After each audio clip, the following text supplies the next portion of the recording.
ভাইরা বাবাজিরা, বিশ্বনবী জনাবে রাসূল আরবী সাল্লাল্লাহু আলাইহি ওয়াসাল্লামের কাছে একাধারে 23টা বছর ধরে কোরআনে কারীম নাজিল হয়েছে। এই কোরআনের ভিতরে আমার আল্লাহ পাক বলেছেন, ওয়া কানা হাক্কান আলাইনা নাসরুল মুমিনিন। মুমিনদেরকে সাহায্য করা আমি আল্লাহর জন্য ওয়াজিব হয়ে যায়।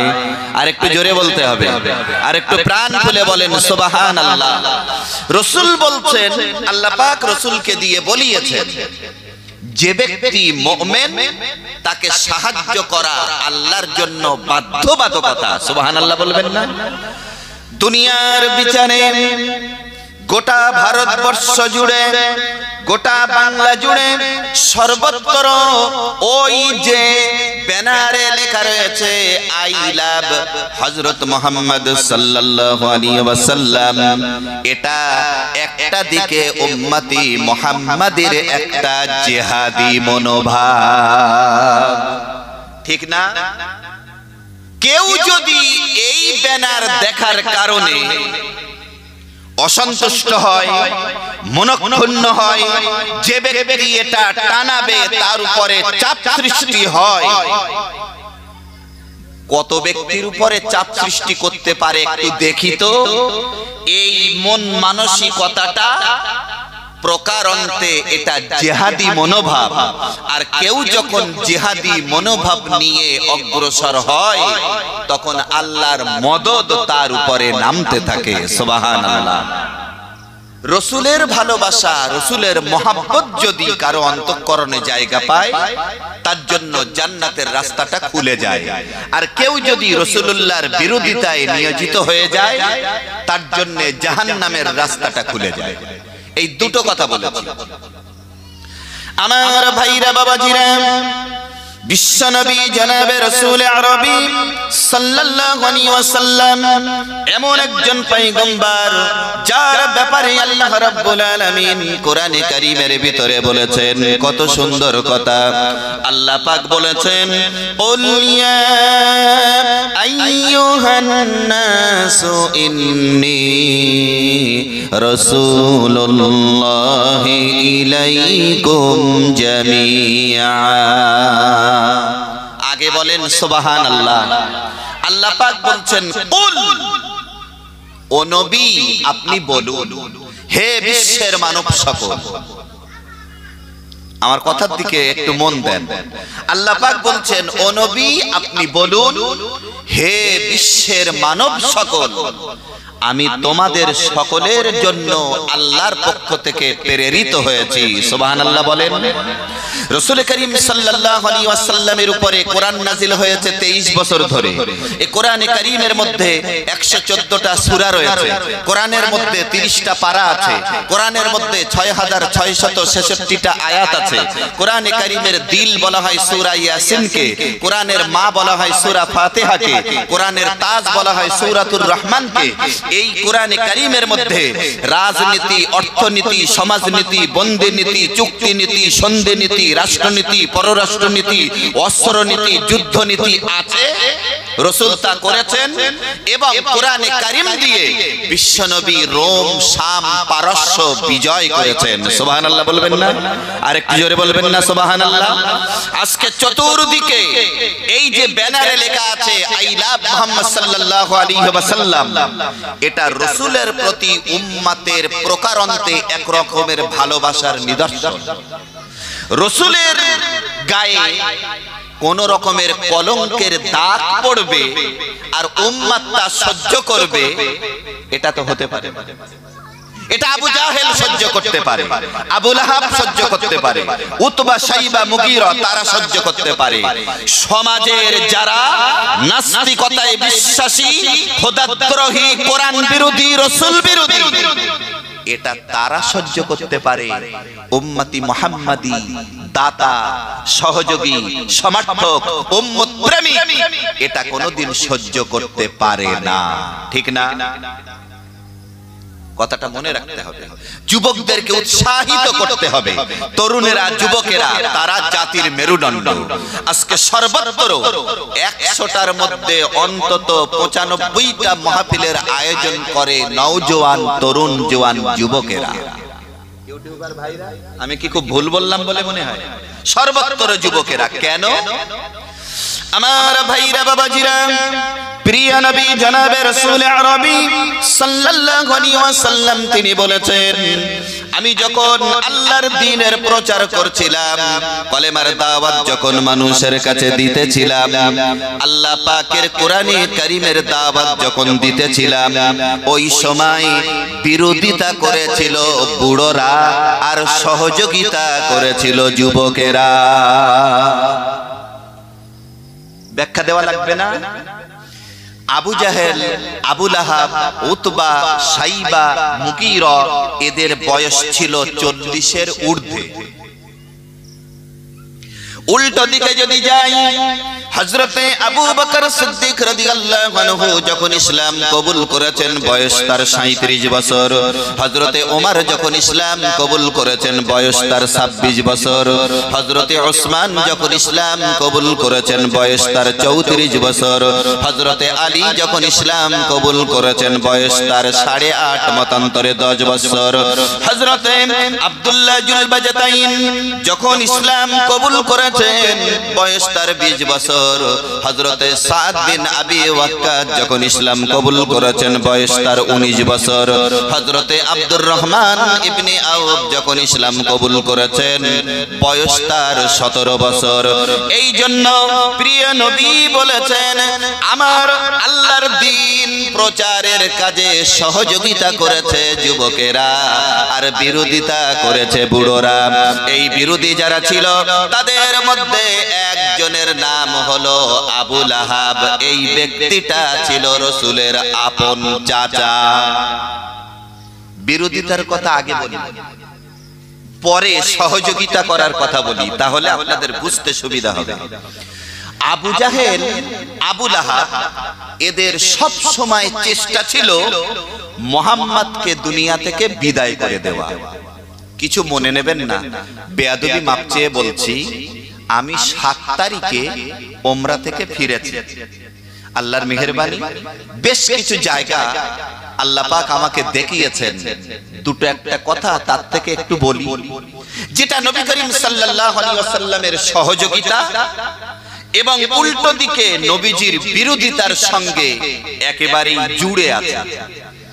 আমি যখন তায়েফে গেলাম, তায়েফে যাওয়ার পরে আমি মুআল্লিমকে বললাম, রাসূল পাক সাল্লাল্লাহু আলাইহি ওয়াসাল্লামের উপরে তায়েফের বৃদ্ধ মানুষদের উস্কানিতে যুবকেরা রাসূলুল্লাহকে পাথর মেরে বেহুশ করেছিল, সেই জায়গাটা কই?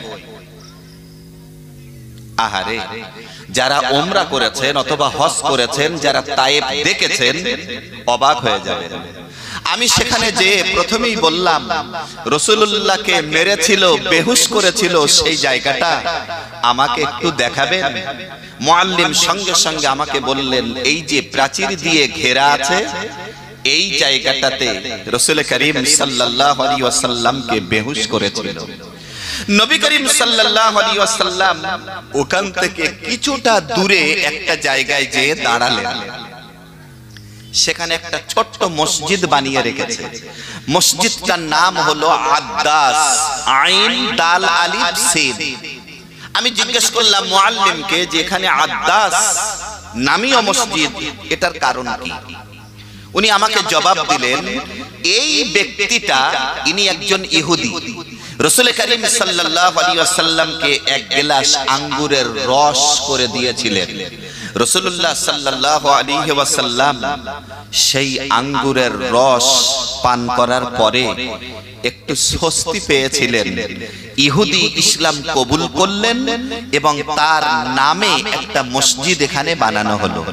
আল্লাহর মেহেরবানি, সেই আদ্দাস নামীয় মসজিদের পাশে দেখলাম অনেক মানুষ আঙ্গুর বিক্রি করছে। আমি সেখানে যে মসজিদের মধ্যে ঢুকে 2 রাকাত তাহিয়াতুল ওযু নামাজ পড়লাম, সেজদায় পড়ে আল্লাহর কাছে কাঁদতে লাগলাম, তখন কিন্তু আমি আমার দেশবাসীর কথা আর চিশতিয়া মাদ্রাসাতুল বানাতের কথা ভুলে যাইনি। আমি বিক্রেতা যারা তাদেরকে জিজ্ঞেস করলাম, ভাই আঙ্গুর কত? ওনারা আমাকে জবাব দিলেন যে এতে 2.5 থেকে 3 কেজি আঙ্গুর আছে, আপনি 10টা টাকা দিলে পাবেন। না, এখানে আনন্দ পাওয়ার কোনো জায়গা নেই। 10 টাকা মানে হলো 250 টাকা। ওখানকার 10 রিয়াল, আমাদের এখানকার 250 টাকা, মানে 250 টাকায় 2.5 থেকে 3 কেজি আঙ্গুর আমাকে ওনারা একটু খেতে বা একটু টেস্ট করতে দিলেন। আমি একটা নিয়ে একটু টেস্ট করলাম, আল্লাহর মেহেরবানি দেখলাম সে আঙ্গুরের মিষ্টতা আপনি যদি খান তা বুঝবেন যে না জানি এতে রাসূলুল্লাহর দোয়া আছে কিনা। আল্লাহর মেহেরবানি, রাসূলুল্লাহ যেখানে পা রেখেছেন, রাসূল যেখানে দাঁড়িয়েছেন, রাসূল যেখানে শুয়েছেন, রাসূল যেখানে ঘুমিয়েছেন, রাসূল যেখানে বসেছেন, রাসূল যেখানে সেজদা দিয়েছেন, প্রত্যেকটা জায়গা ইতিহাসের পাতায় জায়গা পেয়েছে এবং ইতিহাস খ্যাত হয়েছে, পৃথিবীর মানুষের কাছে সেটা চিহ্নিত হয়েছে। সুবহানাল্লাহ, সুবহানাল্লাহ। এই ইতিহাস অনেক, আমি তা বলছি না। চিরটা কাল ধরে তাফসীরের পাতায় পড়েছি রাইসুল মুফাসসিরিন আব্দুল্লাহ ইবনে আব্বাস। মাজারটা কোথায়? আমি মুআল্লিমকে জিজ্ঞেস করলাম যে ভাই আমাকে একটু দেখাবেন রাইসুল মুফাসসিরিন আব্দুল্লাহ ইবনে আব্বাসের মাজারটা। উনি সঙ্গে সঙ্গে বললেন, আপনি যেখানে দাঁড়িয়ে আছেন পিছনেই আব্দুল্লাহ ইবনে আব্বাসের মাজার। চোখের পানি ঝরিয়ে আল্লাহ পাকের কাছে কাঁদতে লাগলাম, যা কিছু বলার বললাম। তা এই জায়গাগুলোর সঙ্গে রাসূলুল্লাহর জীবনের সম্পর্ক রয়েছে। সুবহানাল্লাহ, সুবহানাল্লাহ। একটু খেয়াল করে দেখুন, নবীজি বলছেন লা ইলাহা ইল্লাল্লাহ। আমি ফিরবো একটু মেডিকেল সায়েন্স, ঐতিহাসিক তথ্য, এটা আমার বলা অভ্যাস, আপনারা জানেন। আমি খুব তাড়াতাড়ি সে জায়গাতে আসবো ইনশাআল্লাহ। রাসূলুল্লাহ পড়াচ্ছেন লা ইলাহা ইল্লাল্লাহ, বলো নেই কোনো উপাস্য আল্লাহ ছাড়া। এই কথাটা যখনই প্রিয় নবী সাল্লাল্লাহু আলাইহি ওয়াসাল্লাম কুফারে কুরাইশদের কাছে বলতে লাগলেন, ওরা বিরোধিতা করা শুরু করে দিল। লা ইলাহা ইল্লাল্লাহ, আল্লাহ ছাড়া উপাস্য নেই, কেমন কথা? তাহলে আমরা করব কি? আমার ভাইরা বাবাজিরা, আল্লাহ রাব্বুল আলামিন প্রিয় নবীর কাছে কোরআনে কারীমের আয়াতে কারিমা দিয়ে দিলেন, ওয়া আনজির আশীরাতাকাল আকরাবিন। আল্লাহ পাক বললেন, নবী গো, আপনি আপনার নিকটবর্তী যারা তাদেরকে সাবধানতা অবলম্বন করান।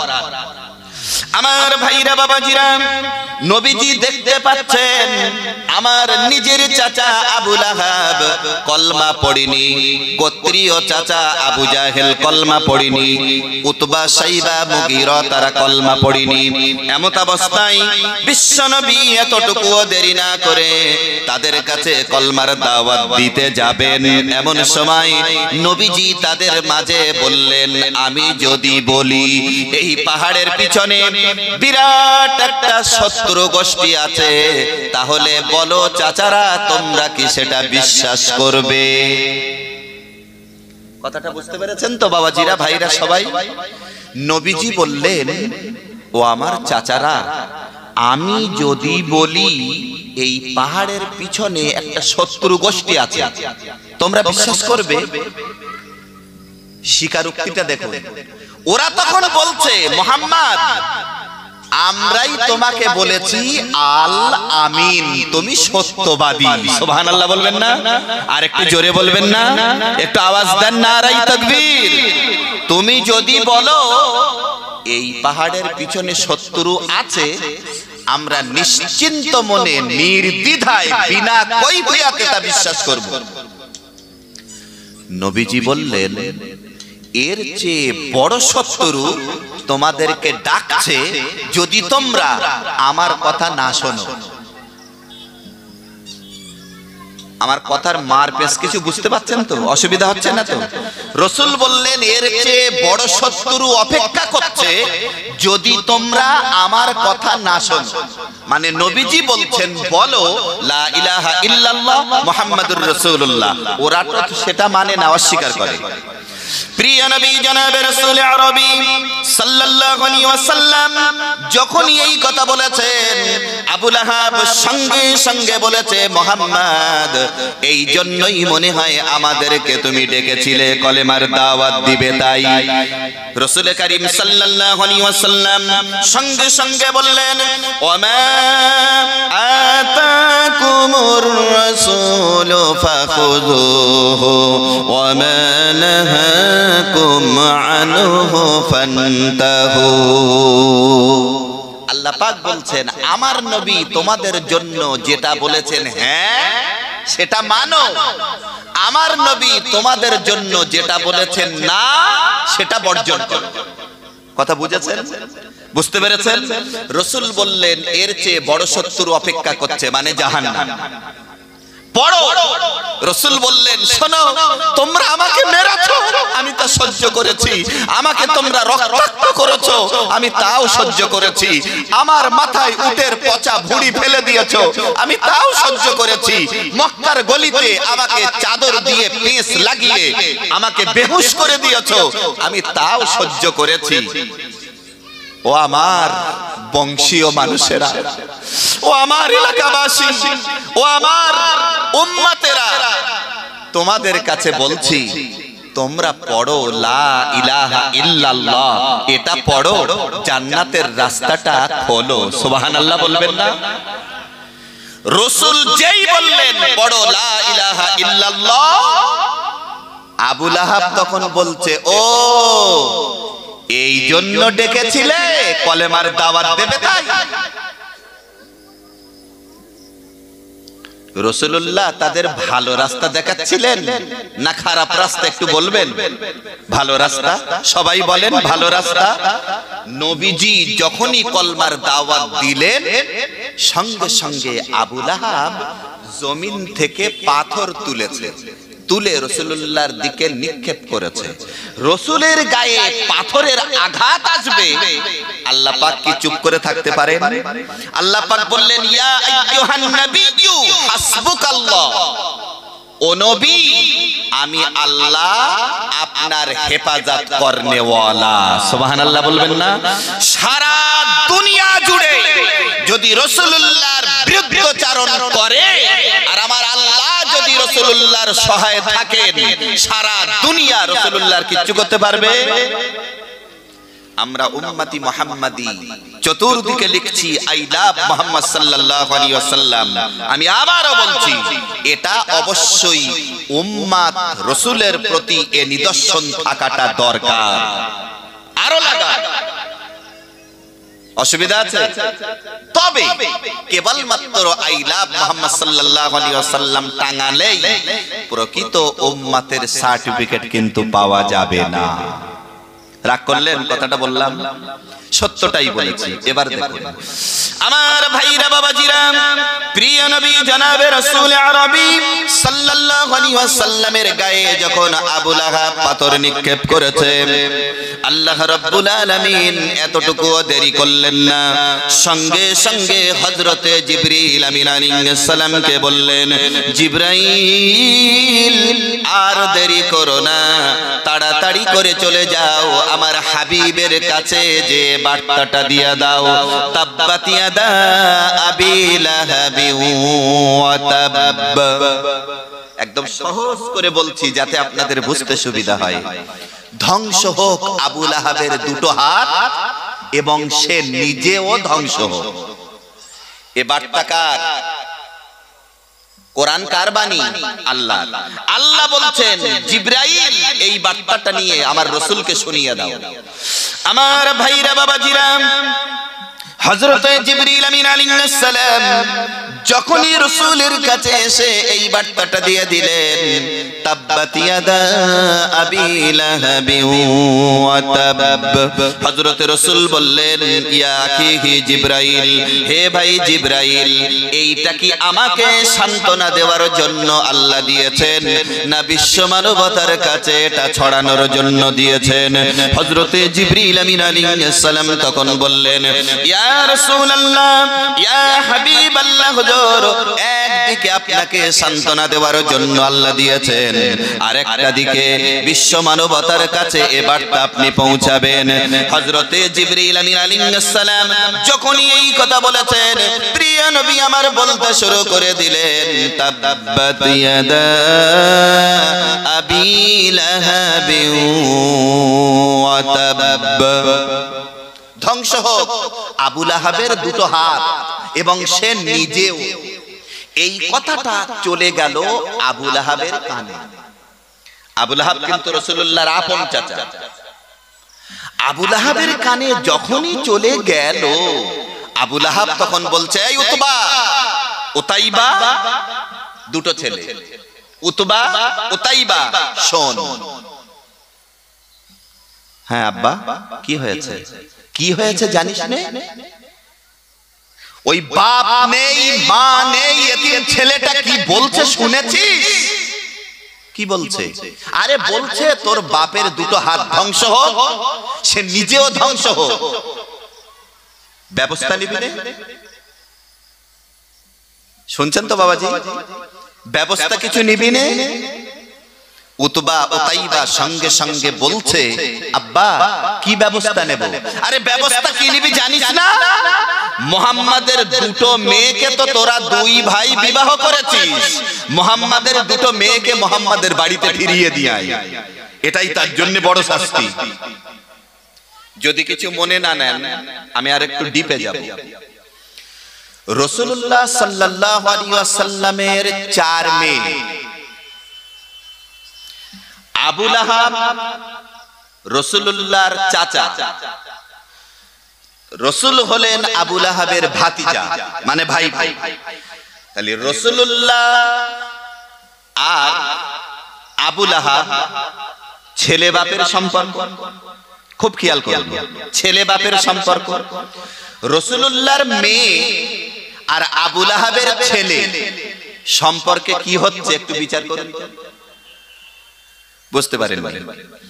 রাসূলুল্লাহর চাচা আবু লাহাব, তাহলে আবু লাহাবের ছেলে, আর রাসূলুল্লাহ তো আরেক আবু লাহাবের ভাইয়ের ছেলে। তাহলে আবু লাহাব আর আব্দুল্লাহ আপন ভাই ভাই। আবু লাহাবের ছেলে আর আব্দুল্লাহর ছেলে, এরা তো চাচা তো ভাই ভাই। কথা বোঝা যায়নি? তাহলে চাচা তো ভাই ভাই, চাচার ছেলে মানে রাসূলুল্লাহর ভাই, ঠিক আছে? আর রাসূলুল্লাহর মেয়ে আর আবু লাহাবের ছেলে, তাহলে চাচা ভাইজি না? সম্পর্ক বোঝা যায়নি? তাহলে চাচা আর ভাইজি বিবাহ করা কি ইসলাম স্বীকৃতি দিয়েছে? না, ইসলাম স্বীকৃতি দেয়নি। তাহলে হলো কেন? তখন ওই আয়াতে কারিমা পৃথিবীতে আসেনি কাদের সঙ্গে কাদের বিবাহের সম্পর্ক থাকবে। কথা বোঝা গেল? আপন জায়গায় আবু লাহাব বলছে, এই উতবা উতাইবা শোন, মুহাম্মাদের দুটো মেয়েকে ফিরিয়ে দে, সবচেয়ে বড় শাস্তি হয়ে যাবে। আমার ভাইরা বাবাজিরা, এতটুকু দেরি নয়, সঙ্গে সঙ্গে উতবা আর উতাইবা দুই ভাই সিদ্ধান্ত নিয়েছে, আমার বাপকে যখন গালি দিয়েছে, আমার আব্বার ধ্বংসর নামীয় বদদোয়া যখন করেছে, আমার আব্বার দুটো হাত ধ্বংস হয়ে যাক এই বদদোয়া যখন করেছে, আমার আব্বার কথা অমান্য করব না, দুটো মেয়েকে, আমাদের দুই বউকে আমরা মুহাম্মাদের বাড়িতে ফিরিয়ে দিয়ে আসব। আমার ভাইরা বাবাজিরা, এতটুকু দেরি নয়, আবু লাহাবের ছেলে যখন রাসূলুল্লাহর দুই মেয়েকে ফিরিয়ে দেওয়ার জন্য রাসূলের বাড়িতে চলে গেছে, এমত অবস্থায় বিশ্ব নবী বললেন, কি হয়েছে, আমার কাছে কেন ফিরিয়ে দিতেছো? সঙ্গে সঙ্গে আবু লাহাবের ছেলে তখন বলেছে, একটা বারের জন্য হলেও শোনেন। আমার আব্বাকে আপনি ধ্বংসের বদদোয়া করেছেন, আমার আব্বার দুটো হাত ধ্বংস হোক এই বদদোয়া করেছেন। আমার আব্বা অসন্তুষ্ট হয়ে মনক্ষুণ্ণ হয়ে আপনার মেয়ে দুটোকে আপনার কোলে ফিরিয়ে দেওয়ার আদেশ করেছেন, অর্ডার কার্যকারী করতে এসেছি। ঠিক আছে, রাসূলের সাথে দুর্ব্যবহার আই লাভ মোহাম্মদ লিখেছে বলে গা জ্বালা করেছে। রাসূলুল্লাহর সঙ্গে দুর্ব্যবহার, রাসূলুল্লাহর কাছে মেয়ে দুটোকে ফিরিয়ে দেওয়ার কারণে রাসূলের দুই চোখ দিয়ে টপ টপ করে পানি পড়েছে। আর রাসূল শুধু একটাই কথা বলেছেন, আল্লাহ যে কষ্ট আমাকে দিয়েছে হিংস্র জন্তু দিয়ে এর বদলাটা নিয়ে নিও।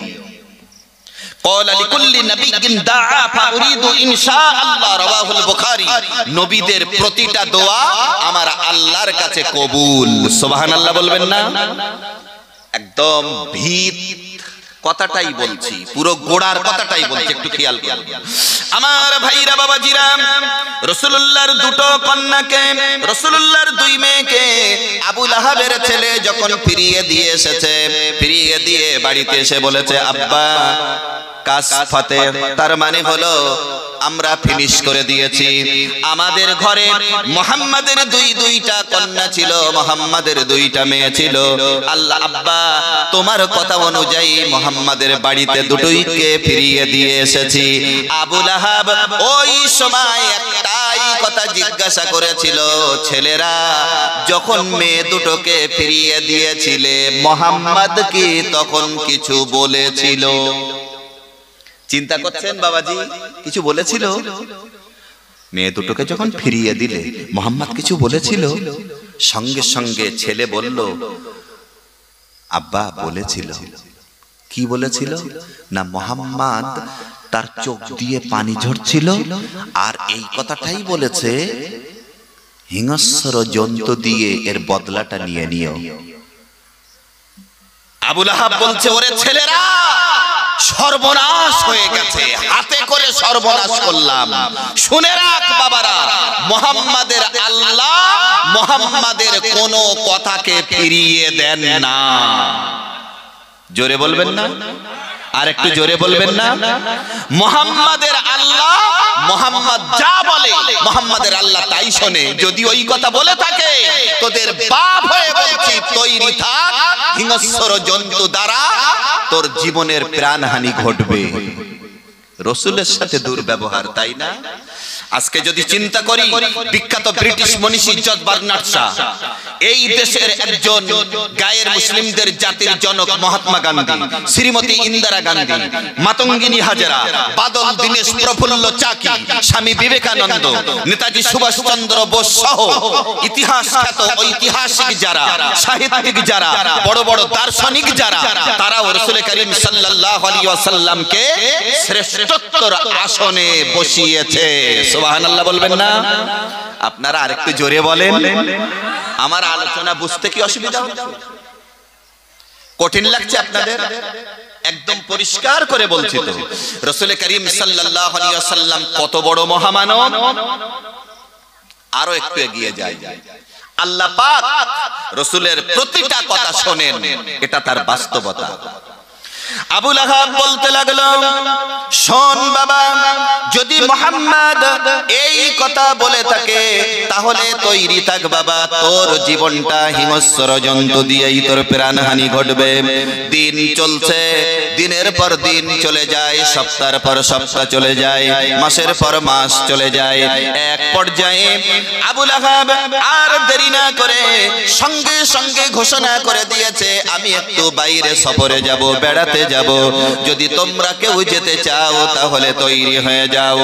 আবু লাহাবের কথা মতো এতটুকুও দেরি না করে এলাকার মানুষেরা অনেক জনে তৈরি হয়েছে বাইরে সফরে যাবে বলে। এমন সময় ওই উতবা আর উতাইবা ওরা দুটোও লেগেছে, আব্বু আমরাও যাব। লম্বা সময় ধরে সফর চলছে, বাড়ি ফেরার সময় হয়ে গেছে। এমন সময় বাড়ির পথে বিরাট জঙ্গল জঙ্গল অতিক্রম করা লাগবে। ওই জঙ্গল সামনে দেখে এলাকার মানুষেরা বলতে লেগেছে, এই পথ আপনি অতিক্রম করবেন না, এই রাস্তা দিয়ে আপনি গভীর রজনীতে যাবেন না। আপনি যদি এই রাস্তা দিয়ে যান, হতেও পারে কোনো হিংস্র জন্তু এসে আপনার বা আপনাদের প্রাণহানি ঘটিয়ে দিতে পারে। আবু লাহাব সিদ্ধান্ত নিল, সত্যিই যদি প্রাণ চলে যায় তাহলে রাতের বেলা আর সামনে অগ্রসর না হয়ে এই জায়গায় তাবু ফেলি। রাত অতিক্রম হয়ে যাবে, দিনের আলোর হাতছানি যখন দেখব আবার আমরা সামনে অগ্রসর হয়ে যাব। তাবু ফেলেছে। হজ করেছেন এমন কোন ব্যক্তি এখানে আছেন? অথবা উমরা করেছেন কেউ না কেউ আছেন? আলহামদুলিল্লাহ, বুঝতে পেরেছি। এখন তাবু বলতে কেমন সেটা নিশ্চয়ই আমরা মিনার ময়দানে দেখেছি। অসংখ্য তাবু, ওই তাবুর মধ্যে একটা দুটো তিনটে দিন রাত অতিক্রম করতে হয়, কারণ কাকর মারার ব্যাপার থাকে, কুরবানি করার ব্যাপার থাকে।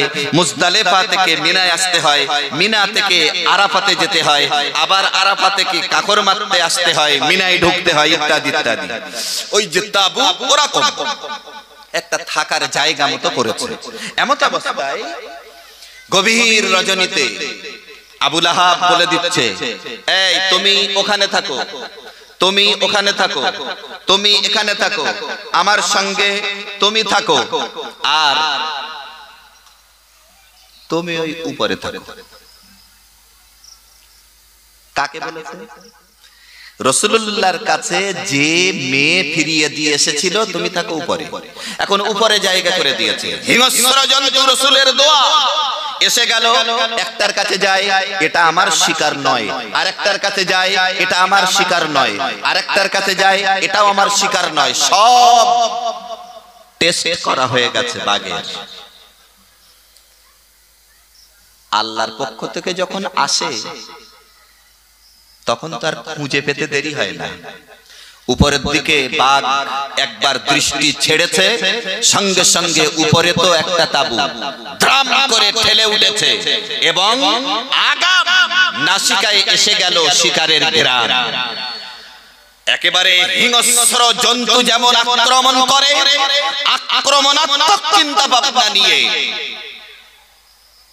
তাম করে চলে গেছে সেই ছেলেটার বুকের উপরে থাবা মারতে। একে থাবায় বুক চিরে ফেড়ে চৌচির করে দিয়েছে। আবু লাহাব এই চৌচির সন্তানের বক্ষ হয়ে যাওয়ার আগে বলেছিল, বাবা ছেলে, সেই মুহাম্মদ দোয়া করেছিল, আজকে কিন্তু আমার সন্দেহ হচ্ছে, তুই একটু সাবধানে থাকিস। কথা বোঝা যাচ্ছে? রাসূলুল্লাহর বিরুদ্ধচারণ করলে তার পতনটা এইভাবে হয়। আমার ভাইরা, বাবাজিরা, এই জন্য আপনাদের মাঝে এই কথাটাই রাখতে চাই, নবীর বিরোধিতা করা যাবে না। উম্মতি মুহাম্মাদি ওর যদি নবীর বিরোধিতা করে, আমার আল্লাহ পাক হয়তো বা তাকে ছেড়ে দেবেন না। আই লাভ মুহাম্মদ সাল্লাল্লাহু আলাইহি ওয়াসাল্লাম লেখার কারণে তুমি যদি চাপ সৃষ্টি করো, সারা দুনিয়া জুড়ে কোটি কোটি উম্মত কজনের উপরে চাপ সৃষ্টি করবে তুমি, ঠিক না? আমার ভাইরা, বাবাজিরা, বিরোধিতা করলে অধঃপতন কেমনে হয় আরেক ধাপ এগিয়ে না যে পারি না। এবারে দেখুন আবু লাহাবের কথা বলেছি, এবারে দেখুন আবু জাহেলের কথা। আবু জাহেল যখন শুনেছে মুহাম্মাদুর রাসূলুল্লাহ চতুর্দিকে দাওয়াত দেওয়া শুরু করেছেন, লা ইলাহা ইল্লাল্লাহ, এই দাওয়াত আল্লাহ পাকের হাবিব কেন দিলেন? আল্লাহ কোরআনে তা জানিয়ে দিয়েছেন। মহান আল্লাহ রাব্বুল আলামিন বলেছেন, ইয়া আইয়ুহার রাসূল বাল্লিগ মা উনজিলা ইলাইকা মির রাব্বিক। জোরে বলেন সুবহানাল্লাহ। মানুষ যতটা সুবহানাল্লাহর আওয়াজ বলো ততটা হচ্ছে না। একটু জোরে বলেন সুবহানাল্লাহ, একটু আওয়াজ দেন, নারায়ে তাকবীর। আল্লাহ পাক বললেন ইয়া আইয়ুহার রাসূল, হে রাসূল বাল্লিগ, আপনি প্রচার করুন মা উনজিলা ইলাইকা মির রাব্বিক, আপনার রবের পক্ষ থেকে আপনার পরে যেটা অবতীর্ণ হয়েছে আপনি তা প্রচার করুন। নবীজি কলমার দাওয়াত দিচ্ছেন, কথাটা রাখলাম শুধু একটু ধরিয়ে দেবেন। এই দাওয়াত মক্কার জমিনে, এখান থেকে পশ্চিম, এটা পশ্চিম, মক্কার জমিনে মদিনার জমিনে দাওয়াত কি স্তব্ধ হয়ে গেল না এ কোরআন সারা দুনিয়াতে ছড়িয়ে গেল? একটু বলুন, ছড়িয়ে যায়নি? মহান আল্লাহ রাব্বুল আলামিন ওই সমস্ত কুফারে কুরাইশদের কথা কোরআনে কারীমের ভিতরে উঠিয়ে দিলেন। রাসূল যখন কোরআনে কারীম তেলাওয়াত করতেন, রাসূল যখন কোরআন গবেষণা করতেন, রাসূল যখন কোরআন স্টাডি করতেন, সাহাবীদেরকে যখন শোনাতেন, এমন সময় কুফারে কুরাইশরা সেই জায়গায় তালি বাজাতো, হই হুল্লোড় করত, চেঁচামেচি করত। আমার আল্লাহ পাক সেটাও কোরআনের ভিতরে উঠিয়ে দিলেন।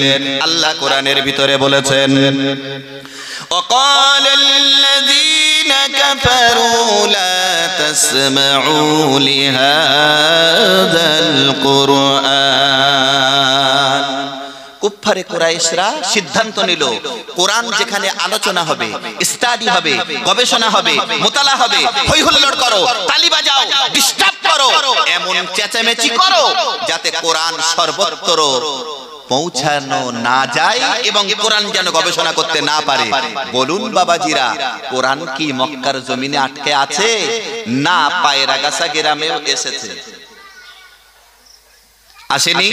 মসজিদে যান, মাদ্রাসায় যান, আছে। আল্লাহর মেহেরবানি, চতুর্দিকে চলছে কত মাদ্রাসা, চতুর্দিকে চলছে কত মেয়েদের মাদ্রাসা, কত ছেলেদের মাদ্রাসা, কত মুক্তব, মসজিদ, সব জায়গায় আল্লাহর কোরআন আছে না? আমার ভাইরা বাবাজিরা, আমরা ফুরফুরা সিলসিলা মতাদর্শের মানুষ, একটু কথা বলবেন না? দাদা হুজুর এবং আল্লামা হুজুরের মতাদর্শের মানুষ। দাদা হুজুর পীর কেবলা রাহমাতুল্লাহি আলাইহি তিনি যখন মানুষের কাছে কোরআনের দাওয়াত দিচ্ছিলেন, বাধা আসেনি? আসেনি, বাধা এসেছে। হযরতে আবু বকর সিদ্দিকী আল কুরাইশি রাহমাতুল্লাহি আলাইহি যখন উনি শিরক এবং বিদআতের মূলোৎপাটন করতে যাচ্ছিলেন, তখন কিন্তু ইংরেজ সরকারও বাধা দিয়েছিল। জানেন, আমি সেই দিকে যাচ্ছি না, শুধু একটুখানি বলি, ভালো কাজ যত করবেন শয়তানের পক্ষ থেকে এবং শয়তানি মানুষের পক্ষ থেকে বাধা আসবেই আসবে। আপনি আল্লাহর রাস্তে মাহফিলে দান করবেন, শয়তান ছুরি দেবে। কিছু নাস্তিকতায় বিশ্বাসী লোক তারা বলবে, আরে মসজিদে মাদ্রাসায় মাহফিলে দিয়ে কি হবে, ওর থেকে বল খেলার মাঠে। এ লোক সমাজে আছে না নেই? আছে না নেই? কিন্তু দান যে করে, আল্লাহর রাসূল বলেছেন আল্লাহ যদি চান দাতার দান কবুল হয়ে গেলে হাসরের ময়দানে আল্লাহ দাতাকে দাতার কাতারে দাঁড় করিয়ে দিবেন, আরশের নিচেই আল্লাহ তাকে জায়গা করে দিবেন। সুবহানাল্লাহ বলবেন না? আর একটু জোরে বলবেন না সুবহানাল্লাহ? আমার ভাইরা বাবাজিরা, আমরা বিরোধিতার কথা শুনতে শুনতে এই জায়গায় চলে এলাম, একটুখানি না বলে পারি না। রাসূল কারীম সাল্লাল্লাহু আলাইহি ওয়াসাল্লাম যখন কলমার দাওয়াত দিচ্ছেন, এমন সময় আবু জাহেল তার দল বল নিয়ে কাবা শরীফের চত্বর থেকে একটুখানি দূরে মিটিং করছে। কাবা দেখেছেন বাবাজি? আল্লাহর মেহেরবানি, মোবাইলেও দেখেছেন, আপন জায়গায়। কাবা শরীফ থেকে একটু দূরে মিটিং করছে। এখন এক ইহুদির কাছ থেকে আবু জাহেল বেশ কিছু টাকা নিয়েছিল। শুধু বিরোধিতার কথাটাই বলছে, পক্ষের কথাটা একটু পরে বলবো, আরো মজা লাগবে, আরো ভালো লাগবে। আলহামদুলিল্লাহ, মিটিং এ আলোচনা হচ্ছে মুহাম্মদ বড্ড বাড়াবাড়ি করছে, তাকে স্তব্ধ করতে হবে, এমনকি তাকে দুনিয়া থেকে বিদায় করে দিতে হবে, তা না হলে তাকে কঠিন কঠিন প্রশ্ন করতে হবে। কোনোভাবেই সে যেন সামনে বাড়তে না পারে। আল্লাহ রাসূলকে সামনে বাড়াবেন, আবু জাহেল বাধা দিতে পারবে? বাধা দিলেও স্তব্ধ করতে পারবে? আল্লাহ বললেন ওয়ারাফা'না লাকা যিকরাক, আপনার প্রশংসার দিগন্তকে আমি আল্লাহ বিশ্বময় ছড়িয়ে দেব। সুবহানাল্লাহ বলবেন না? আর একটু জোরে বলবেন না সুবহানাল্লাহ? আবু জাহেল মিটিং করছে, একজন ইহুদি দৌড়ে আবু জাহেলের কাছে যে বলছে, আবু জাহেল তুমি আমার কাছ থেকে টাকা নিয়েছিলে, একবার, দুইবার, তিনবার, চারবার, পাঁচবার, একাধিক বার হয়ে গেল, তুমি বারবার শুধু দিন পরিবর্তন করো, টাকাটা দাও না, আমার টাকাটা দাও।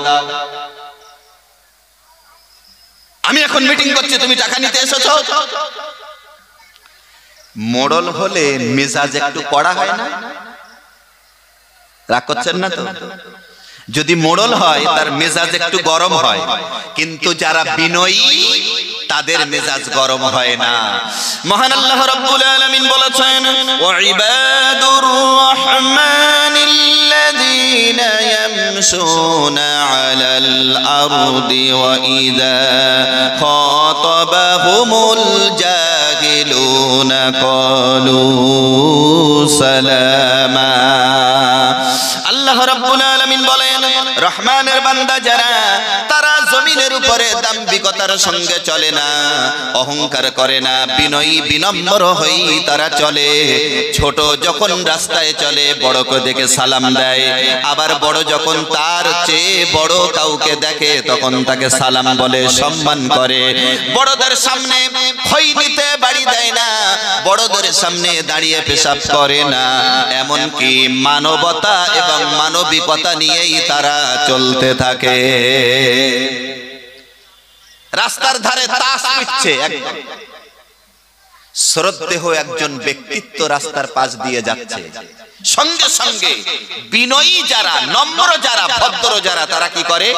একে তো করছি পাপের কাজ, এই চাচাজি আসছে, মসজিদের মুয়াজ্জিন সাহেব আসছে, ইমাম সাহেব আসছে, এই ওই একজন দেখো সম্মানিত ব্যক্তি আসছে, তাড়াতাড়ি এগুলো অন্তত গুটিয়ে সেরে ফেলো। এরকম ঘটনা ঘটে না?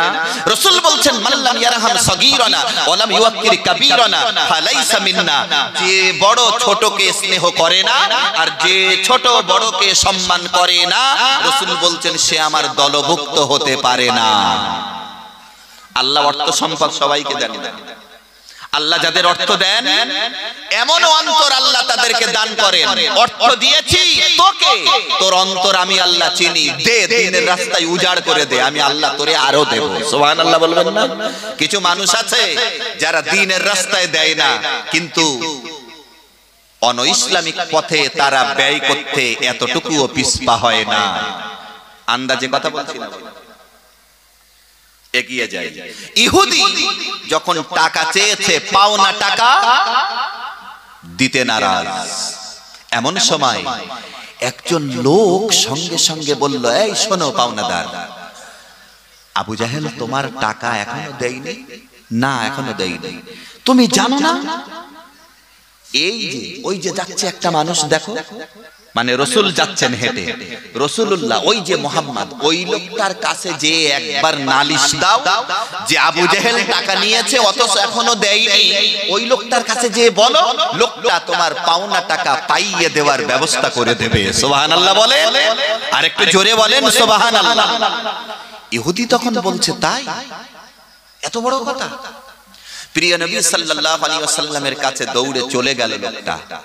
মুহাম্মদ, সে তো ইহুদি, মুহাম্মদ সাল্লাল্লাহু আলাইহি ওয়াসাল্লাম, আবু জাহেল আমার কাছ থেকে টাকা নিয়েছে, কয়েকটা ডেট মিস করেছে, আমার টাকাটা কিছুতেই দিতে চায় না, তা আপনি একটু ব্যবস্থা করে দেবেন? রাসূল করিম সাল্লাল্লাহু আলাইহি ওয়াসাল্লাম কম বেশি একটু কথা বললেন, একটু আলাপ করলেন। আচ্ছা চলো তো যাই। আমার ভাইরা বাবাজিরা, এতটুকু দেরি নয়, প্রিয় নবী জনাব রাসূল আরবি সাল্লাল্লাহু আলাইহি ওয়াসাল্লাম ইহুদিকে সঙ্গে করে নিয়ে একেবারেই আবু জাহেলের বাড়ির সামনে যে হাজির হয়েছে। আল্লাহর মেহেরবানি, এই কয়েকটা দিন আগে আমি বাংলাদেশি যারা ওখানে অনেকেই আছে যারা ঝাড় দেয়, যারা একটু দারিদ্রতার মধ্যে বাস করে, ঠিক মতো সংসার চালাতে পারে না, তারা মক্কা মদিনাতে কাজ করে, অনেকে ঝাড়ুদার যারা অথবা অন্যান্য কোনো কাজে নিয়োজিত। আমি জিজ্ঞেস করলাম, ভাই একটু বলবেন আবু জাহেলের বাড়িটা কোন জায়গায় ছিল? বলছে আপনাকে দেখে তো মনে হচ্ছে আপনি একজন আলেম, এটা তো আপনার আগে জানা দরকার। আমি মিসকে হাসছি যে আমি কি না জেনে আর জিজ্ঞাসা করছি। তারপরেও আরেকটু সার্টিফাই হওয়ার জন্য তাদের জিজ্ঞেস করছি। বলছে সবচেয়ে বড় টয়লেট যেটা, ওটাই হচ্ছিল আবু জাহেলের বাড়ি। আমি সঙ্গে সঙ্গে জিজ্ঞেস করলাম রাসূলুল্লাহর ঘর ছিল কোন জায়গাটাতে? আমাকে দেখিয়ে দিল যে ওই যে লাইব্রেরিটা দেখছেন ওইটা ছিল রাসূলুল্লাহর বাড়ি, আর এইটা ছিল আবু জাহেলের বাড়ি। একটা হয়েছে ইসলামিক লাইব্রেরি আর একটা হয়েছে টয়লেট। বিরোধিতা করলে টয়লেট হয় আর পক্ষে থাকলে লাইব্রেরি হয়। কথা বুঝতে পারছেন? রাসূলুল্লাহর পক্ষে থাকলে আল্লাহর মদদ আসে, রাসূলুল্লাহর বিরুদ্ধাচরণ করলে আল্লাহর গজব আসে। এখন প্রিয় নবী আর আবু জাহেল দুইজনের বাড়ির দূরত্বটা খুব বেশির বেশি 200 থেকে 300 মিটার হতে পারে। ওই সামনে দিয়ে রাসূলুল্লাহ বারবার কাবা শরীফে যেতেন, আল্লাহকে সেজদা দিতে, আল্লাহর কাবা তওয়াফ করতে।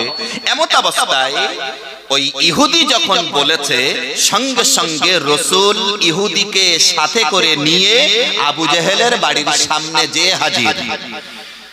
ডাক দিতেছেন রাসূল, চাচাজি কে? মেজাজ গরম, মোড়ল। সঙ্গে সঙ্গে রাসূল বললেন, আমি আপনার ভাতিজা মুহাম্মদ এসেছি। কেন, কি জন্য? একটু বাইরে আসেন। আবু জাহেল বাইরে বেরিয়েছে। রাসূল করিম সাল্লাল্লাহু আলাইহি ওয়াসাল্লাম বললেন, চাচাজি এই ব্যক্তিটার কাছ থেকে আপনি টাকা ধার নিয়েছেন? হ্যাঁ। তার টাকাটা আপনি দেন না? আবু জাহেলের তখন মেজাজ আরো টং হয়ে গেছে। তোমাকে ধরেছে টাকা নিয়ে, টাকা পাওনা টাকা পাইয়ে দেওয়ার জন্য।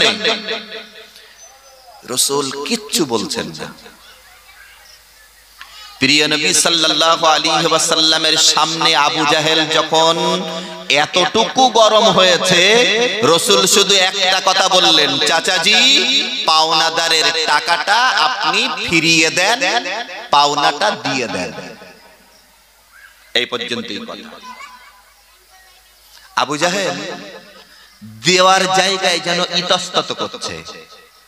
ঠিক আছে, এই কথাটা এইখানটাতে একটুখানি রাখলাম। প্রিয় নবী সাল্লাল্লাহু আলাইহি ওয়াসাল্লাম বসে আছেন। একজন লোক এসে বলছে, মুহাম্মদ আমার কাছ থেকে তুমি টাকা নিয়েছিলে। স্বয়ং রাসূলের থেকে একজন বৃদ্ধা মহিলা এসে বলছে, মুহাম্মদ আমার কাছ থেকে তুমি টাকা নিয়েছিলে, টাকাটা ফেরত দাওনি। রাসূল বলছেন, না মা, আমি তো তোমার টাকা ফেরত দিয়েছি। বুড়ি মহিলা বলছে টাকা ফেরত দাওনি, আর রাসূল বলছেন ফেরত দিয়েছি।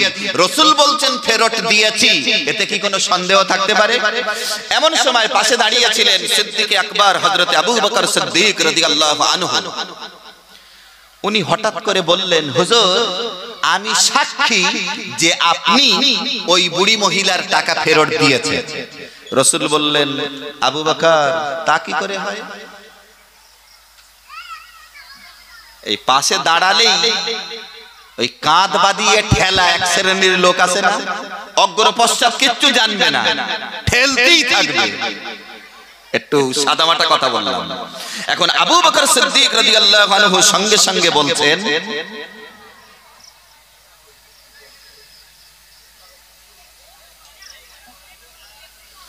সঙ্গে সঙ্গে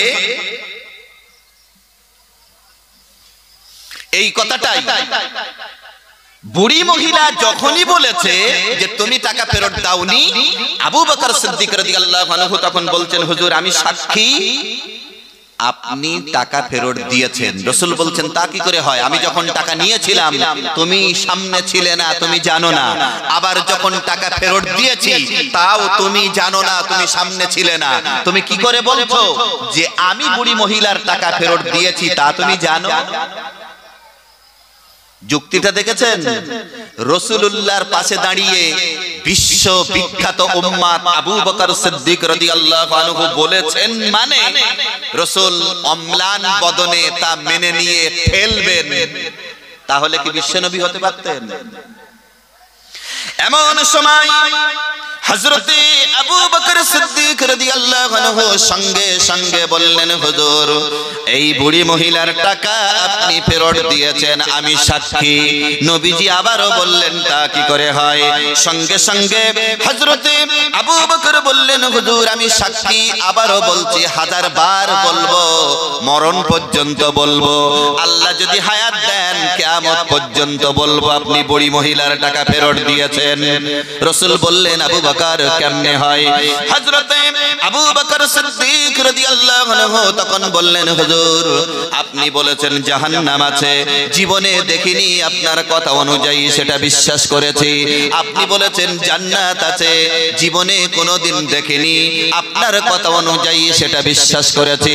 আপনি বলেছেন পরজগতে বিচার হবে, জীবনে পরজগৎ চোখে দেখিনি, আপনার কথা অনুযায়ী বিশ্বাস করেছি। আপনি বলেছেন জান্নাত আছে, জাহান্নাম আছে, ফুলসিরাত আছে, হাওয়াজে কাউসার আছে, পরজগতে জবাবদিহি করা লাগবে, হাসরের ময়দানে ওঠা লাগবে, সবটার একটাও আমি আবু বকর দেখিনি, সব আপনার কথা অনুযায়ী বিশ্বাস করেছি। ইয়া রাসূলুল্লাহ, ইয়া হাবিবাল্লাহ, হুজুর জীবনের এত বড় বড় কথা যদি না দেখে আপনার কথা অনুযায়ী বিশ্বাস করতে পারি, সামান্য কয়েকটা টাকা বুড়িকে ফিরিয়ে দিয়েছেন, এটা আপনি বলছেন, আপনার কথা মতো কেমনে বিশ্বাস করব না? আরো জোরে, আরো জোরে নারায়ে তাকবীর। এর নাম বিশ্ব নবী জনাবে রাসূল আরবি। রাসূল বললেন, চাচাজি ইহুদির টাকাটা ফিরিয়ে দেন। আবু জাহেল ইতস্তত করছে, টাকা ফিরিয়ে দেওয়া লাগবে। এই ইতস্ততর মধ্যে আল্লাহ পাকের পক্ষ থেকে আবু জাহেলের জন্য আল্লাহ গজব আর রাসূলুল্লাহর সম্মান বাড়ানোর জন্য রহমত। সঙ্গে সঙ্গে এত উঁচু এবং লম্বা একটা হিংস্র জন্তু বাঘ এসে দাঁড়িয়ে গেল। আল্লাহ পাক বাঘের জবান খুলে দিলেন। বাঘ কথা বলছে, শোন আবু জাহেল, অনেকটা দিন তারিখ নিয়ে নিয়ে তুমি মানুষটাকে ঠকিয়েছো। আজকে যে ব্যক্তি তোমার কাছে পাওনাদারের পাওনা পাইয়ে দিতে এসেছেন, এনাকে চেনো? যদি মুহাম্মাদের সম্মানে এতটুকু ঘাটতি হয়ে থাকে, জীবনের মতো দুনিয়া দেখার স্বাদ তোমার আজকেই মিটিয়ে দিব, টাকা দিয়ে দাও। সুবহানাল্লাহ বলবেন না? সুবহানাল্লাহ বলবেন না?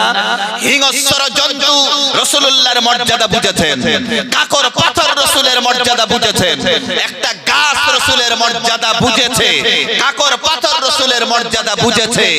আর আই লাভ মুহাম্মদ লিখলে গাজালা করলে উম্মত কি তা মেনে নেবে? একটু জোরে বলেন না। আমার কথা বুঝতে অসুবিধা হচ্ছে না তো?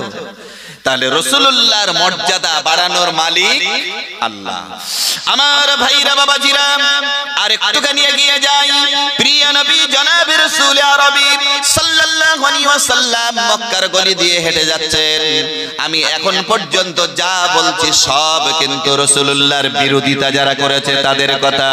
রাসূলুল্লাহ মক্কার গলি দিয়ে হেঁটে যাচ্ছেন, এমন সময় ওই যে আবু জাহেল, যেখানে তার বাড়িটা টয়লেটে পরিণত করেছে সৌদি সরকার, আবু জাহেল ওখান থেকে বেরিয়ে যেই রাসূলুল্লাহকে দেখতে পেয়েছে, সঙ্গে সঙ্গে দৌড়ে যে চাদর দিয়ে পেঁচ লাগিয়ে রাসূলকে মক্কার গলিতে ফেলে দিয়েছে। নবীজি বেহুশ হয়ে পড়ে আছেন। এমন সময় রাসূলের আপন চাচা হযরতে হামজা রাদিয়াল্লাহু তাআলা আনহু তখনও ইসলাম কবুল করেননি, তিনি জঙ্গলে পশু শিকারে তিনি ব্যস্ত ছিলেন, শিকারে ছিলেন।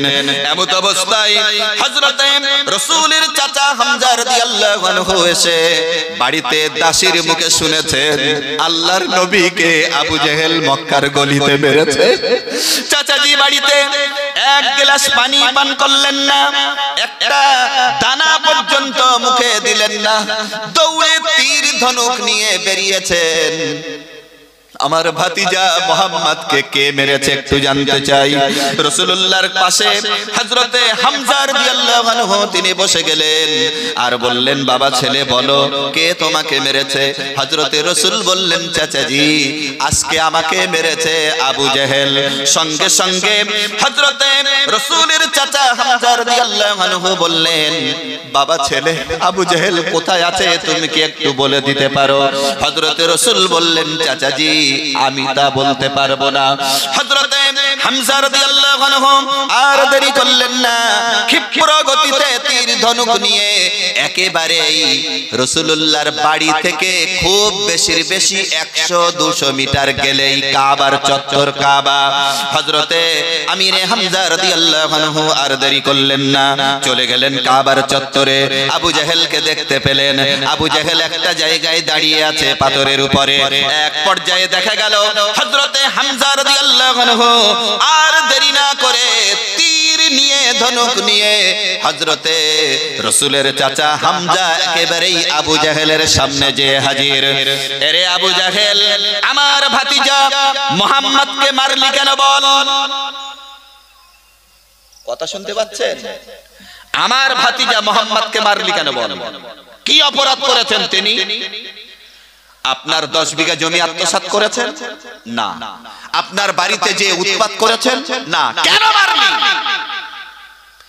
কোন রকমের জবাব পাওয়ার আগেই রাসূলের চাচা হযরতে হামজা রাদিয়াল্লাহু আনহু উত্তর পাওয়ার আগেই তীর দিয়ে ধনুক দিয়ে সজোরে আবু জেহেলের কপাল লক্ষ্য করে একটা আঘাত হেনেছেন। এক আঘাতে আবু জেহেলের কপাল ফেটে রক্ত ফিনকি ধরেছে। হযরতে হামজা আর দেরি করলেন না, অত্যন্ত দ্রুত গতিতে রাসূলের কাছে আসলেন। বাবা ছেলে, তোমাকে মেরেছিল বলে আমি যে আবু জেহেলের মাথা ফাটিয়ে দিয়ে এসেছি, আমি নিজে চোখে দেখে এসলাম তার মাথা থেকে রক্ত ফিনকি ধরেছে। ও বাবা ছেলে, একটা বারের জন্য হলেও তুমি একটু হাসো, তুমি একটু খুশি হও। আমরা হলে তাই করব না? বলেন, আমাকে কেউ যদি মারে আর আমার পক্ষের মানুষেরা যদি যে তার বদলাটা নিয়ে আসে, আনন্দ হবে না? রাসূল বলছেন, লা তুযহিরি শামাতাতা লি আখিকা ফায়ারহামাহুল্লাহু ওয়া ইয়াবতালিয়া। অবশ্যই এই হাদিস এখানে না বলাই আমার দায়িত্ব ছিল, বলে ফেলেছি। এটা আমরা বাস্তবতার নিরিখে নেই। রাসূল বলছেন, কোন মুসলমান যদি বিপদগ্রস্ত হয় সেই বিপদটা দেখে তুমি আনন্দ করো না। আল্লাহ ইচ্ছা করলে বিপদগ্রস্ত মানুষটার প্রতি দয়া করে তোমার প্রতি আল্লাহ পাক ওই বিপদগ্রস্ত মানুষের প্রতি দয়া করে ওই বিপদ ঘুরিয়ে তোমাকে দিতে পারে। আমার ভাইরা বাবাজিরা, রাসূলকে যখনই বললেন, বাবা ছেলে তুমি একটুখানি হাসো, তুমি একটু আনন্দ পাও, একটু খুশি হও, বিশ্বনবী সঙ্গে সঙ্গে বললেন, চাচাজি কাকে মেরেছেন, কার মাথা ফাটিয়ে দিয়ে এসেছেন, এই সমস্ত কথা বলে আমাকে আপনি রাজি করতে পারবেন না, আনন্দ দিতে পারবেন না, খুশি করতে পারবেন না। সঙ্গে সঙ্গে রাসূলের চাচা হযরতে হামজা তখন বললেন, বাবা ছেলে তাহলে কি হলে তুমি খুশি হবে? হযরতে রাসূল বললেন, চাচাজি যদি আপনার জবানে শুনতে পাই লা ইলাহা ইল্লাল্লাহু মুহাম্মাদুর রাসূলুল্লাহ, চাচা গো এটা যদি শুনতে পাই তাহলে আমার মনে বড় আনন্দ এসে যায়। হযরতে রাসূলের চাচা এতটুকুও দেরি না করে সঙ্গে সঙ্গে বললেন, বাবা ছেলে তোমার মতো এত বড় উদার, তোমার মতো এত মানবিকতা, তোমার মতো এত উদারতা সম্পন্ন মানুষ আকাশের নিচে জমিনের উপরে আর কোনোদিন দেখিনি। এত বড় প্রতিশোধ নিয়ে এলাম, তারপরেও তুমি খুশি হলে না। তুমি খুশি হবে আমি কলমা পড়লে, আমাকে আর থামিয়ে রাখলাম না। বাবা ছেলে তোমার সামনে আল্লাহকে সাক্ষী রেখে ঘোষণা করে দিলাম, লা ইলাহা ইল্লাল্লাহু মুহাম্মাদুর রাসূলুল্লাহ। সবাই পড়েন লা ইলাহা ইল্লাল্লাহ, একটু জোরে জোরে লা ইলাহা ইল্লাল্লাহ, লা ইলাহা ইল্লাল্লাহু মুহাম্মাদুর রাসূলুল্লাহ। কলমা পড়লেন, ঈমান আনলেন, রাসূলুল্লাহর পক্ষ নিলেন। কথা ক্লিয়ার? এবার টোটাল আলোচনাটার এই পর্যায়ে শেষ কথা, রাসূলুল্লাহর বিরোধিতা যত করেছে আবু জাহেল আবু লাহাব, আল্লাহর পক্ষ থেকে গজব তত এসেছে, ঠিক না? এবার আমরা সাবজেক্ট একটু বদলে নেব। প্রিয় নবী সাল্লাল্লাহু আলাইহি ওয়াসাল্লামের পক্ষ অবলম্বন করলে উন্নতিটা কি হয়? এতক্ষণ কি বলেছি? একটু জবাব দেন ভাই বাবাজি। বিরুদ্ধচারণ করলে অবনতি, তাই বলেছি না? কোন জায়গায় আবু জেহেল উন্নতি করতে পেরেছে? আবু লাহাব উন্নতি করতে পেরেছে? পারেনি। এবার দেখুন রাসূলুল্লাহর পক্ষ নিলে উন্নতিটা কেমন হয়। সুবহানাল্লাহ বলবেন না? একটু জোরে বলবেন না সুবহানাল্লাহ? আমার ভাইরা বাবাজিরা, মহান আল্লাহ রাব্বুল আলামিন কত সুন্দর করে বলেছেন, আলাম নাজআল লাহু আইনাইনি ওয়া